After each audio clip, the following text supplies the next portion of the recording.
there's a pandemic going on in the world that has nothing to do with a virus. It has everything to do with people's attention span and learning.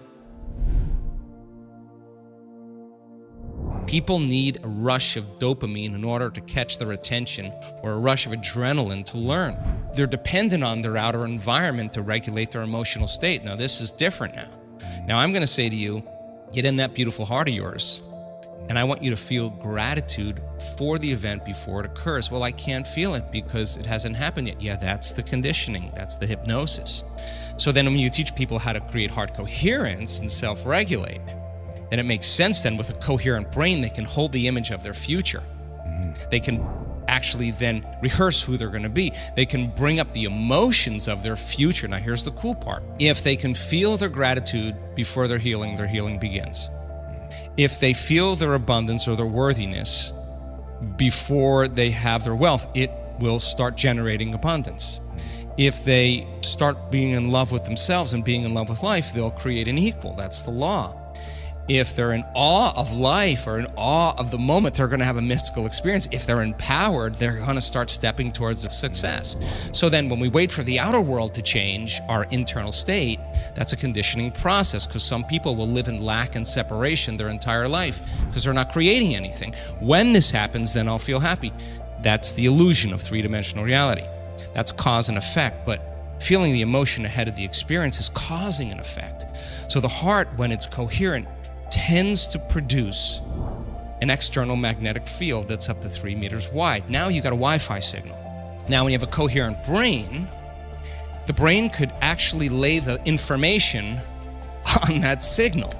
And the thought of your wealth or your health can be carried on the frequency of that heart emotion. Emotions are the end product of an experience, right? Epigenetics says that's the environment that signals the gene. If the environment signals the gene and the end product of an experience in the environment is an emotion, that person's signaling genes ahead of the environment. And now they're biologically believing, behaving, and actually becoming that person. So if the person sustains that state, and we look at novice meditators that come for a week, and 90% of them, and the metabolites, not just a few, the majority of the metabolites in novice meditators suggest that their body's in a different life. Coherence is rhythm. It's a cadence. And when you're in fear or you're in survival and your heart rate increases and your respiratory rate increases, your brain waves go up into this aroused state, right? And people spend 70% of their life anticipating the worst case scenario that's going to happen in their life and prepare for the worst. Chronic stress does what? It causes us to hold our breath. All right, so we found, in our research and working with the Heart Math Institute and also some of the stuff we've been doing, that if you slow your breathing down, you slow your brain waves down. And if you teach your body to move out of survival, there's only one other thing it wants to do. It wants to create, right? So now just imagine a big drum. And now you're so contracted that you can't hit that drum. And as you learn and teach a person how to convert from that fight or flight nervous system to the nervous system of relaxation, the heart actually starts to bloom. And when you place your attention on your heart, we have the data. I can say this emphatically. And when that heart starts to beat in rhythm, it starts to inform the brain that it's time to create. Like taking a big sheet and going like this, a wave of energy goes right to the brain. The brain goes right into alpha and says, it's safe now to create. Examine other possibilities. You're out of survival, right? So then as you hit that drum repeatedly, there's a wave of sound that's produced, and the more coherent it is, the more it can carry information, right? Or if you drop a pebble in the water and you drop another pebble in the water and drop another pebble in the water, when your heart is coherent, there's a magnetic field, right?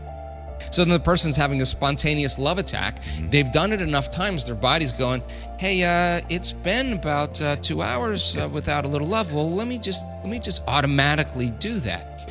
And so now, when you feel these elevated emotions, it activates the prosocial networks in the brain. Survival creates the protective networks. Like, I don't trust you, I'm separate, you're different, I'm gonna do my own thing, I'm selfish right now, it's all about me, let's compete, let's fight, let's manipulate, let's force it, let's control it, let's do matter trying to change matter. That's kind of the program, right? It is. So then, The opposing part of this is that when people start to connect and they start to have these elevated states, then something really unusual happens. The reality seems to conform in ways that are equal to who they're being. So now the heart is saying to the brain, it's time to create, and now your energy has changed, and nothing changes until we change our energy. And when you change your energy, you change your life, right? And so then the idea then is to be able to maintain that modified state of mind and body your entire day. And as I said, get so good at doing it with your eyes closed that you can do it with your eyes open. Now, if you can sustain that state for an extended period of time, I don't care what you want, and people have created all kinds of things. I use health as the example because it's really relatable. Now, all of a sudden, it's like you're no longer having to go and get it and do something like matter to matter to go get it. And until you arrive at that experience, you're in lack or separation until the experience happens. It takes a feeling like, oh my God. Well, this is kind of like the opposite. This is like you're not going anywhere. Everything's coming to you. So the thought tends to have an electrical charge in the quantum field. It tends to be the directive. It sends the signal out. And the heart tends to have a magnetic field. It tends to draw the experience to us.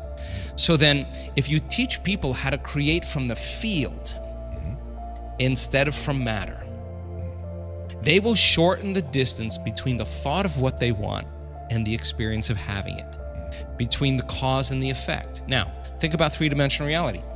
Many people can develop the skills to become successful. They can make the right choices, they can study real hard, they can practice, they can get trained, but they're gonna follow certain rules of Newtonian physics. It's just gonna take time to get what you want. It's just gonna take time and hard work. There's nothing wrong with that. You do that for a while, and sooner or later you're gonna say, is there another way? Now this is where it gets exciting.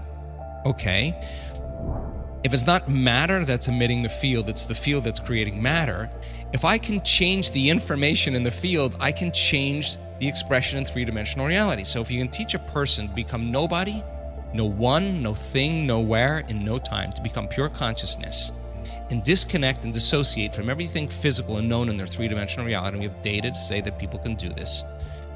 Now, all of a sudden, if they become aware that they can actually connect to that field with their awareness, their consciousness, their awareness in infinite vacuum and in emptiness in space, it would be like the illusion is the virtual reality headset. You're taking the headset off. You can't get the upgrade from inside of it.